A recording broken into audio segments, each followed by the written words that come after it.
¿Qué tal, amados maestros? Un gusto compartir con ustedes nuevamente este tercer video que es sobre la clase grabada. En esta ocasión vamos a ver un tema interesante, así que te animo que estés con tu Biblia, tu cuaderno y un lápiz para tomar apuntes y poder ser ese tiempo que sea de bendición para tu vida y también para la mía. De esta manera vamos a empezar este video. Así que, amados maestros, la enseñanza nace en el corazón de Dios. Estamos repasando nuestro programa de lo que estamos avanzando, la educación en el Antiguo Testamento con los hebreos. Son 6 cosas que estamos viendo: las instituciones, los propósitos, el currículo, los principios, la metodología y el impacto. En esta ocasión vamos a ver el currículo de la educación hebrea, ya que ya vimos en los videos pasados la institución de la educación hebrea y los propósitos de la educación hebrea. En esta ocasión nos vamos a enfocar solamente en el currículo de la educación hebrea, que es nuestro punto central. El currículo de la educación hebrea.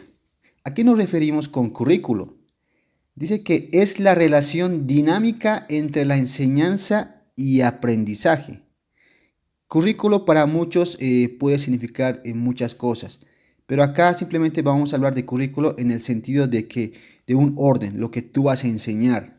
Digamos, en matemáticas uno enseña la suma, la resta, la multiplicación, la división. Esos son sus temas que va a avanzar. En este caso, el currículo de la educación hebrea también tiene así como puntos específicos de la A a la Z. Por eso dice que el currículo es la relación dinámica en la enseñanza y aprendizaje. Cuando nos referimos en la enseñanza y aprendizaje, nos referimos que por una parte en la enseñanza es el arte de comunicar, de tal manera que el oyente pueda aprender claramente en lo teórico y práctico, que es el aprendizaje. En lo teórico es la preparación del currículo. O sea, en la parte teórica es donde tenemos que preparar nuestros temas curriculares. Lo práctico es la manera que se comunica, lo cual es haciendo puentes de lo conocido a lo desconocido. Es la dinámica de la comunicación que es en el currículo. Tenemos que ser unos puentes de enseñar al niño de temas o de lecciones de lo sencillo a lo complicado, así como de la suma hasta la división. En este caso vamos a ver lo que componía el currículo de la educación hebrea. El currículo de la educación hebrea, en este caso, son 4 de los muchos que hay, los que resaltan más. En primer lugar está el símbolos, folclore y rituales, uno de los temas. El segundo es la ley. En tercer lugar, la actividad cotidiana. Y en cuarto lugar, la literatura de sabiduría. Así, de esa manera vamos a ver con amplitud estos 4 puntos. Primero veamos simbolismo, folclore y ritual, que era parte del currículo o de enseñanzas que usaba la educación hebrea para con los niños de forma informal. Aquí les muestro un calendario interesante que compone las cuatro estaciones: invierno, primavera, verano y otoño. Ahí están varias fiestas del pueblo de Israel: la fiesta de Pascua, de panes y levadura, de las primicias. Ahí también está la fiesta de Pentecostés, la fiesta de las trompetas, del perdón, del tabernáculo, la fiesta de luces y la fiesta del gozo. Todas estas fiestas tenían relación en 2 áreas: en relación a la siega y a la siembra y a la cosecha, que está en el medio, y en relación que está en el centro a la salida de Egipto y el peregrinaje del pueblo de Israel en el desierto. Esas fiestas conmemoraban esos 2 grupos: la siega y el peregrinaje. Y en este caso específicamente eran 3 fiestas bien puntuales y bien reconocidas, que es la Pascua, la fiesta de Pentecostés, que es el Shavuot, y la fiesta de los tabernáculos, que es el Sukkot. Estas 3 fiestas son las que resaltan de manera muy amplia y puntual y general en el libro del Pentateuco. De esa manera vamos a ampliar estas 3 fiestas, específicamente en el tema de símbolos, folclore y rituales. Las 3 fiestas tienen relación con el Éxodo, como lo decía. La primera fiesta que está ahí en el lado izquierdo es la Pascua, la liberación de los egipcios. La Pascua es una fiesta que está en la palabra del Señor, en el libro de Éxodo capítulo 12, que nos va a hablar de una forma panorámica lo que es la Pascua. Les animo que puedan realmente darse ese detalle de poder ir a la palabra y examinar qué es la Pascua. Y ahí está con detalles sobre lo que tenían que pintar las puertas, con qué tipo de sangre, qué cosas debían hacer, qué cosas no debían hacer, qué cosas debían comer, qué cosas no debían comer. Eso era en relación a la liberación de Egipto.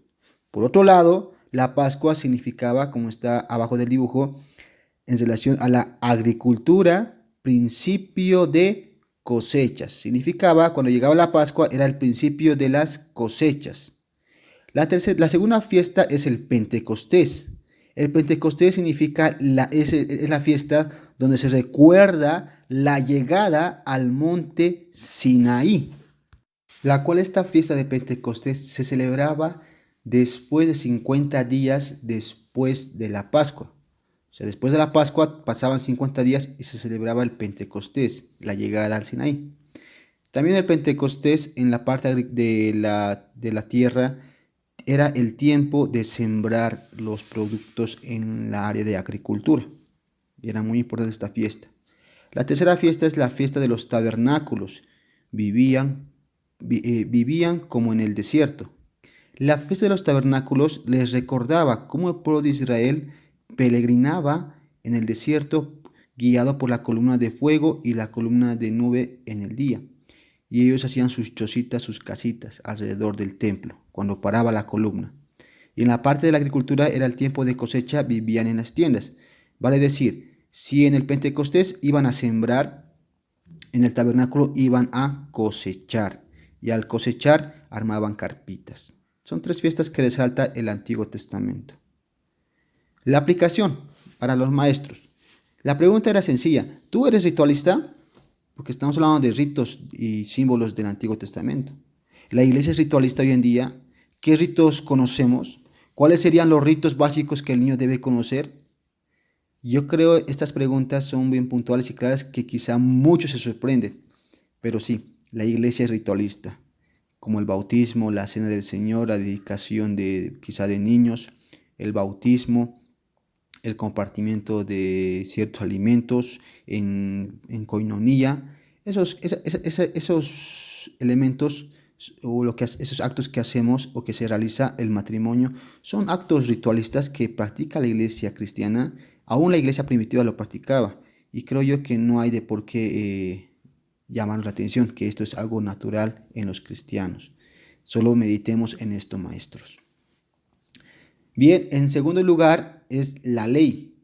La ley era uno de los currículos del pueblo de Israel y creo que era el más fuerte, pero en este caso voy a ampliar en tres: la ley ceremonial, la ley moral y la ley civil, porque esos tres tipos de leyes existen en el Antiguo Testamento. De esa manera, quiero que vean de forma panorámica estos tres grupos o estos tres tipos de leyes. Por ejemplo, la ley ceremonial, en este caso, se ve en todo el libro del Levítico, desde el capítulo 1 para adelante, todos los sacrificios que se tenían que hacer en el templo. Entonces, la ley ceremonial tenía que ver mucho con el énfasis de mostrar el pecado. ¿Por qué mostrar el pecado? Porque ellos sacrificaban para poder tener perdón de Dios ante los pecados del pueblo. Y eso era muy importante. Y la ley moral era aquello que guiaba al pueblo para tener una vida santa, agradable y perfecta ante los ojos de Dios. Y la ley civil era aquello que realmente el pueblo era gobernado en la parte de las leyes de castigo, las leyes de penales, las leyes de divorcio. Lo vamos a ver con amplitud en este momento, cada una de las tres leyes, para poder entender con claridad y la diferencia de cada una de las tres. Así que vamos a empezar entre la ley ceremonial y la ley moral, entre sus diferencias. Diferencias entre la ley moral y la ley ceremonial. Dice, la ley ceremonial es carnal. Hebreos 7:16 muestra aquello que dice la palabra 7:16. no constituido conforme a la ley del mandamiento acerca de la descendencia, sino según el poder de una vida indestructible. La ley también es ritual, lo dice Colosenses 2:14. Dice la palabra, anulando el acto de los decretos que había contra nosotros, que nos era contrario, quitándola de en medio y clavando en la cruz. También la ley de Moisés la ley ceremonial, era dada por Moisés, lo que dije hace un momento en Levítico. Es escrita en el libro de Deuteronomio, es temporal y fue abolida. ¿Por qué fue abolida? Porque hoy en día Cristo cumplió aquella ley y Él es nuestro sumo sacerdote. Por eso nos aplica el sacrificio. Por otro lado, la diferencia entre la ley moral y la ley ceremonial. En lo moral, ya vimos la ceremonial, en la ley moral es espiritual, Romanos 7:14. La ley es real, Santiago 2:8. Es dada por Dios, Deuteronomio 4:12. Es escrita en piedras, Éxodo 31:18. Es inmutable, Salmos 111 del 7 al 8. Y por último, la ley moral no fue abolida, Romanos 3:31. O sea, hoy en día, cuando la ley moral aún está activa, cuando decimos abolida, estamos diciendo que se anuló, pero hoy en día no se ha anulado. La ley moral, los 10 mandamientos, vale decir que es útil hoy en día para nuestra santificación, para nuestro crecimiento en el Señor y sobre todo para poder ser personas que reconozcan su pecado por medio de la ley, ya que la ley, dice Gálatas, es nuestro ayo que nos lleva de la manito como un maestro o un padre hacia Cristo, porque la ley nos muestra nuestro pecado y nos lleva a buscar a Cristo. En cambio, los judíos y fariseos entendían la ley como una forma de cumplir, pero para salvación, lo cual para nosotros no es así. Para nosotros es para santificación y para llevarnos a Cristo, porque nos muestra nuestro pecado. Ahora, la ley civil, claramente ahí dice en Malaquías 4:4, acordaos de la ley de Moisés, mi siervo, el cual encargué en Horeb, ordenanzas y leyes para toda Israel. El libro de Deuteronomio, Números e incluso parte de Levítico habla sobre las cosas civiles. ¿Qué son las cosas civiles? Dice ahí, los 5 primeros libros de la Biblia, el Pentateuco, se conoce como la ley de Moisés o la Torá. Dentro de esta ley se encuentran las leyes civiles que regían al Estado de Israel. Que regían al Estado de Israel. Estas leyes incluían el pago de los impuestos del templo, el divorcio, la circuncisión, la protección de los líderes de los campos, el amparo de los pobres, los testigos y muchas cosas más, incluso el castigo y la disciplina de los niños. Aquí mostraba esta ley con claridad.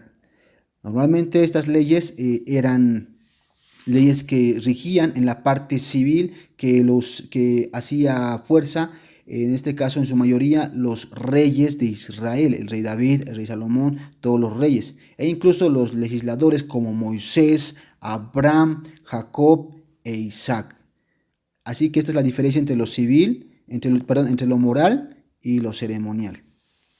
Ahora, para el maestro, dice ahí, hoy en día, ¿cuál sería nuestra ley o Torá? Porque la ley, si bien son los 5 libros del Pentateuco, Génesis, Éxodo, Levítico, Número, Deuteronomio, dentro de esos 5 libros hay 3 leyes, la ley ceremonial, la ley moral y la ley civil, que para ellos será lo máximo. Hoy en día, ¿cuál es para nosotros nuestra ley? ¿Será los 5 libros de la Biblia o qué?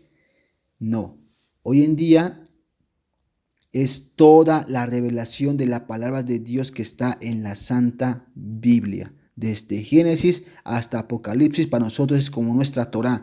Todo debemos abrazar. Salmos 19, versículos 7 al 10 habla de que la ley de Jehová es perfecta. Habla de los testimonios, de los mandamientos, de los estatutos, que son más dulces que la miel. Y alguien dijo algo interesante en relación al currículo. Ahí está marcado con rojo, que la Biblia es vital para crear un currículo. O sea, de la Biblia sacamos el néctar para crear nuestras lecciones. Tiene que ser así siempre. Tenemos que sacar las riquezas de la Biblia para poder crear lección, no riquezas de otros lugares, de otras fuentes. Aún los profesores de escuelas tienen que sacar su riqueza primeramente de la Biblia para crear sus lecciones educativas, y eso es muy importante. Luego dice más abajo, tenemos que tener claro 4 cosas: la canonicidad, la revelación, la inspiración y la preservación. Estas 4 cosas se deriva hacia la Biblia. O sea, debemos confiar en la Biblia de manera tan radical que no debemos dudar de ella. Eso hace que nuestra enseñanza sea más eficaz. Si no, caso contrario, nuestra enseñanza va a ser muy débil si dudamos de la Biblia. Ya vimos los símbolos, la ley. Ahora vamos a ver las actividades cotidianas de la enseñanza, que es otro de los currículos del pueblo hebreo de Israel. Ahí dice, más que una actividad cotidiana o más que una instrucción, fue un entrenamiento. Y eso es verdad. En la vida cotidiana, en el diario vivir, vale decir, los niños aprendían de sus padres. Así como muestra la foto en la izquierda, el papá y la mamá instruyendo al hijo. Pero también aprendían de la sociedad, de todo lo que pasaba con sus vecinos, con los amigos. Ellos aprendían bastantes cosas. Y sobre todo en la parte del arte. Eran bien instruidos en la parte del arte. Con solo decirles que el templo que está ahí en la foto, los elementos que componía ese templo eran a detalle. Y yo creo que el niño preguntaba por cada detalle que se construía en el templo. Realmente los hebreos eran unos grandes artistas en la construcción. Eran tan buenos para poder hacer como Dios mandó en el libro de Levítico, Éxodo, Número, tal cual hicieron el templo en aquellos tiempos. Estas 3 cosas, familia, sociedad, el arte, era de gran influencia en la vida del niño. ¿Para qué? Para poder aprender, para poder preguntar e incluso ser instruido y entrenado para que sea alguien realmente de alta capacidad y qué mejor de conocer a Dios en todas las cosas santas que el pueblo de Israel daba a conocer en su diario vivir de forma informal. ¿Por qué hago énfasis a lo informal? Porque no les daban certificados, títulos, simplemente ellos aprendían conocimiento no solo para su cabeza, sino aplicarlo en su corazón. Y en cuarto lugar de su currículo es la literatura de sabiduría. ¿Cuáles son los libros de sabiduría en la Biblia? Son Salmos, podríamos contar a Salmos, Job, Proverbios, Eclesiastés, Job, e incluso consideraría a Cantares, así como a Salmos, porque son libros poéticos y creo que aporta mucho a la literatura poética. De esa manera, aquí mostramos un ejemplo de cómo estos libros de sabiduría o literatura de sabiduría influía mucho en la educación de los niños hebreos, e incluso se ve esto con claridad en el Nuevo Testamento con los niños judíos. Proverbios dice, Proverbios 1 al 8, 6, el capítulo 24, habla sobre el tema de la instrucción. Vamos a ver de qué manera la literatura de sabiduría instruye a los niños. Proverbios 22:6, un texto muy conocido, dice, instruye al niño en su camino y aun cuando fuere viejo no se apartará de él.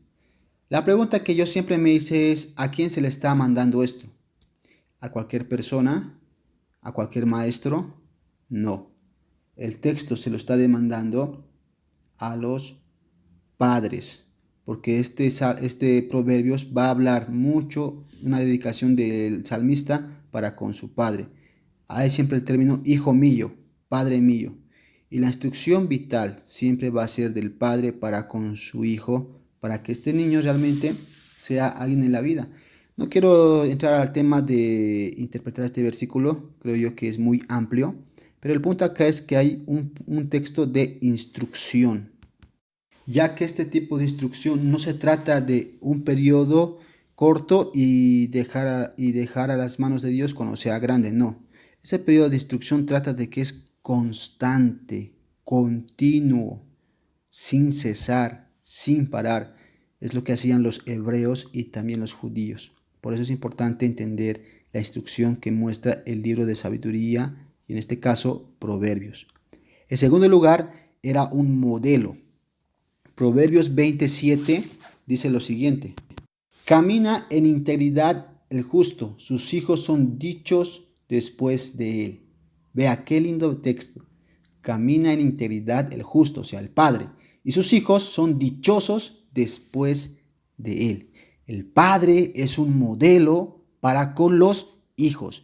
Y ahí en la imagen vemos cómo la hija está copiando a la mamá. Así que es vital considerar los proverbios como muestra la imagen del Padre para con la imagen del Hijo, que es un modelo vital. Hoy en día, para el maestro, nuestro modelo y para todo cristiano es Cristo. De igual manera, para el Padre, si bien es modelo para con su Hijo, o su hijo, para su Hijo el modelo es su Padre, perdón por la redundancia, el Padre tiene que mostrar al verdadero modelo a su Hijo, que es Cristo. En tercer lugar, vemos la disciplina.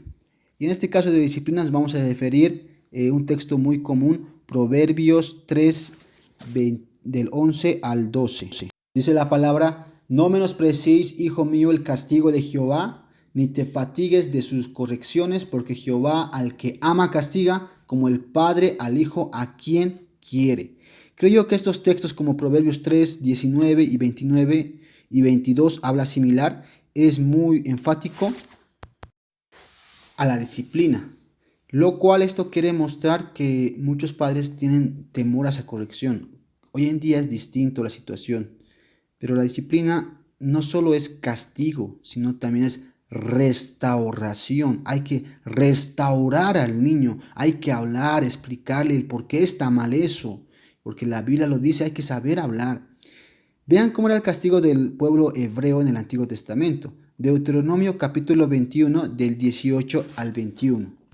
Dice la palabra: si alguno tuviera un hijo contumaz o rebelde, que no obedeciera a la voz de sus padres ni a la voz de su madre, y habiéndole castigado no lo obedeciere. Vean, es un niño rebelde que no escucha a sus padres. ¿Qué hará la mamá, el papá? Versículo 19. Entonces lo tomarán a su padre y su madre y lo sacarán y lo llevarán a las puertas donde vive, y llamará a los padres a los ancianos de la ciudad. Versículo 20. Este nuestro hijo es contumaz y rebelde, no obedece a nuestra voz, es glotón y borracho. Vean cómo los padres tenían que dar a conocer a las personas de la ciudad. Versículo 21. Entonces todos los hombres de su ciudad le apedrearán y morirá. Así quitará el mal de en medio de ti, y todo Israel oirá y temerá. En pocas palabras, estos niños eran realmente, incluso los padres, eran conscientes de esto, que el castigo contra aquellos hijos rebeldes y contumaces.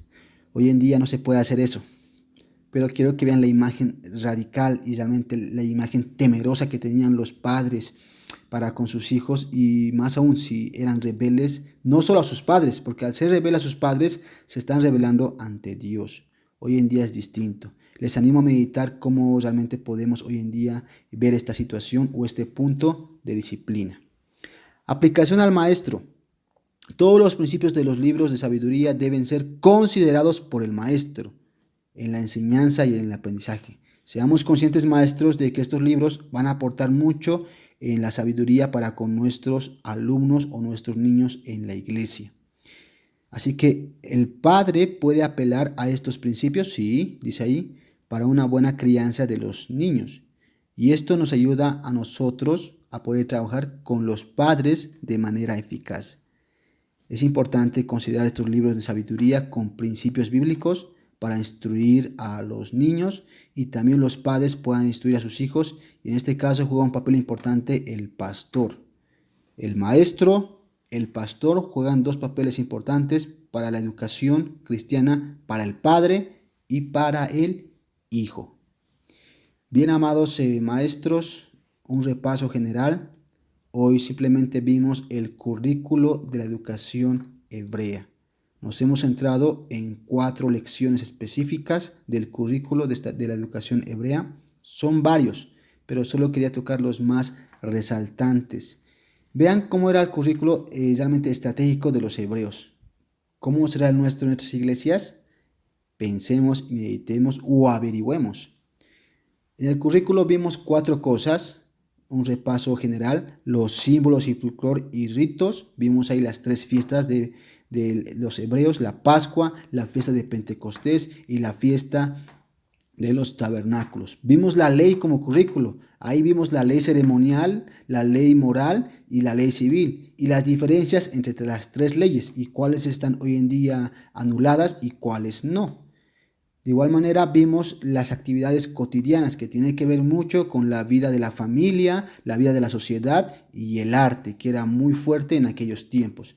Y por último vimos la literatura de sabiduría. Consideremos maestros los libros de sabiduría para enseñar a los niños, incluso para memorizar, como Proverbios, Job, Salmos, Eclesiastés y también, ¿por qué no?, Cantares, que son libros poéticos. Sin más que decir, amados maestros, dimos un repaso de esta lección del currículo de la educación hebrea, ya que en la clase solo expusieron los maestros.